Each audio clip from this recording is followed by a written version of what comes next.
फैजान का भाई जब अपनी नई नवेली जवान पत्नी को छोड़कर पैसे कमाने के लिए सऊदी अरब चला गया तो उसकी भाभी जो थी उसकी जवानी उफान मारने लगी। और एक दिन फैजान ने ही अपनी भाभी का गेम बजा डाला। नमस्कार दोस्तों, स्वागत है आप सभी का हमारे एशियन क्राइम अफेयर चैनल में। दोस्तों, एशियन क्राइम अफेयर चैनल को आप सभी लोग सब्सक्राइब कीजिए, वीडियो को लाइक कीजिए और वीडियो को ढेर सारा शेयर भी कीजिए। दोस्तों, फैजान के भाई सलीम की शादी हुए अभी 2 ही महीने हुए थे कि अपनी नई नवेली जवान पत्नी को छोड़कर सलीम पैसे कमाने के लिए सऊदी अरब का टिकट लेकर सऊदी अरब चला गया।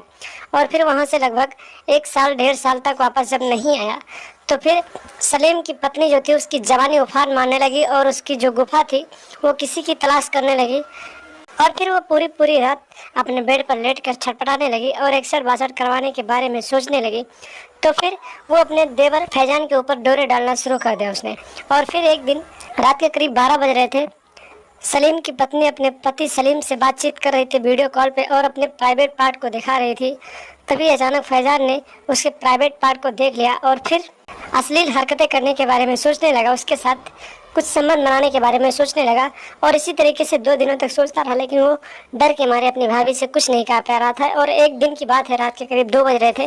उस दिन उसकी भाभी अपने कमरे में लेटी हुई थी और फिर फैजान चुपके से अपने भाभी के कमरे में घुस गया और फिर उसके साथ 61-62 वाला प्रोग्राम चलाने लगा। और फिर उसकी जो भाभी थी सोने का नाटक करती रही, लेकिन जब फैजान अपनी भाभी की जोरदार तरीके से 61-62 वाला प्रोग्राम चला रहा था तो फिर उसकी भाभी की चीख निकल गई और फिर वो उठा कर अपने देवर फैजान को देने लगी। इसी तरीके से फैजान लगभग 2 घंटे तक अपनी भाभी का गेम बजाता रहा और जब थक गया तो फिर वहाँ से चला गया। और इसी तरीके से इन दोनों का ये गेम शुरू हुआ तो फिर 5 से 7 महीनों तक चलता रहा। और एक दिन की बात है, उसकी भाभी ने फैजान से बताया कि मैं प्रेग्नेंट हो गई हूँ, तुम्हारे बच्चे की माँ बनने वाली हूँ। जब इतनी बात फैजान को पता चली तो फिर उसने एक ऐसा खौफनाक कदम उठाया जिसे सुनने के बाद हर कोई थर्रा गया।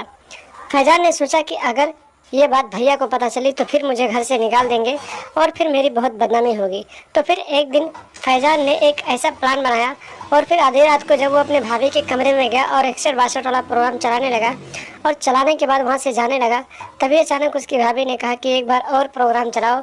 तो फिर इसी बात को लेकर वो अपनी भाभी से झगड़ा करने लगा और घर में रखा एक धारदार हंसिया उठाया और फिर उसने अपने भाभी को उसी हंसिया से वार कर दिया, जिससे मौके पर ही उसकी मौत हो गई और रात को ही वहां से फरार हो गया। जब सुबह हुई, लोगों को जानकारी मिली, लोग वहां पर पुलिस को बुलाते हैं और पुलिस जब पहुंचती है तो पुलिस लाश को कब्जे में लेती है और पोस्टमार्टम के लिए भेज देती है। और फिर देवर फैजान की तलाश करने लगते हैं। लगभग 15 से 16 दिनों के बाद फैजान को उसके नंबर, उसके मोबाइल के लोकेशन के जरिए हिरासत में ले जाता है और फिर थाने ले जाकर उससे पूछताछ किया जाता है। तो फिर उसने सारी कहानी पुलिस को बता दिया और पुलिस जो होती है भाभी की हत्या के जुर्म में देवर फैजान को हिरासत में लेकर आगे की कार्रवाई के लिए जेल में डाल देती है। और फिर उसके भाई सलीम को ये सूचना दिया जाता है तो फिर वो सऊदी अरब से अपना टिकट कटवा कर अपने घर वापस आ जाता है। तो दोस्तों, सावधान रहें, सतर्क रहें और आपराधिक मानसिकता रखने वाले लोगों की पहचान करें, उनसे दूरी बनाकर रखें और लगातार हमारे साथ बने रहें। हमारे चैनल को सब्सक्राइब कर लें और हमेशा देखते रहें एशियन क्राइम अफेयर।